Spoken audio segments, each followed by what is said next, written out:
नमस्कार, इन खबर में आपका स्वागत है। मैं विद्या शंकर तिवारी हूँ।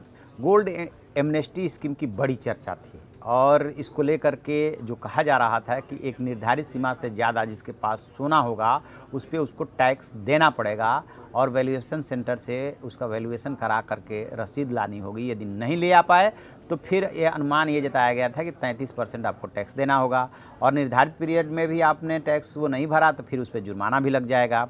तो बेसिकली ये काले धन को रोकने के लिए इस स्कीम की चर्चा हुई थी कि इकोनॉमिक अफेयर्स जो डिपार्टमेंट है वित्त मंत्रालय का, उसने इस आशय का प्रपोजल बना करके सरकार के पास भेजा है, कैबिनेट नोट में गया है और सरकार को उस पर फैसला लेना है, ये माना जा रहा था।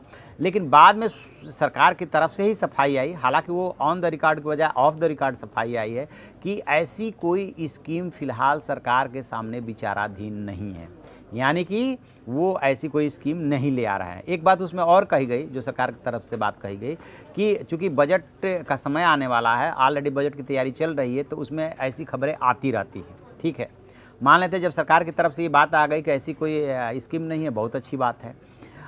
लेकिन अब सवाल ये उठ रहा है कि क्या वाकई में ऐसा था कि मतलब सरकार तैयारी कर रही थी और अब कह रही कि नहीं ऐसी कोई बात नहीं है।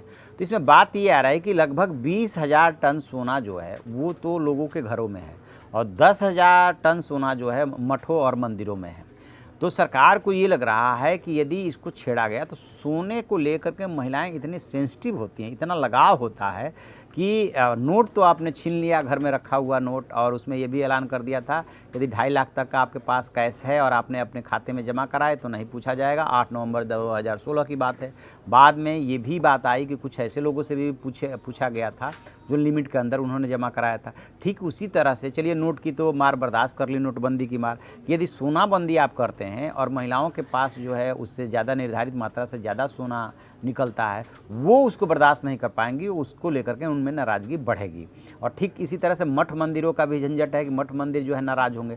तो ऐसा लग रहा है कि जैसे सरकार ने सोचा था, बट ये नाराज़गी का डर था, इसकी वजह से फ़िलहाल ये कहा गया कि ऐसी कोई स्कीम ही विचाराधीन नहीं है, अब तो बजट आने वाला है। चलिए मान लेते हैं।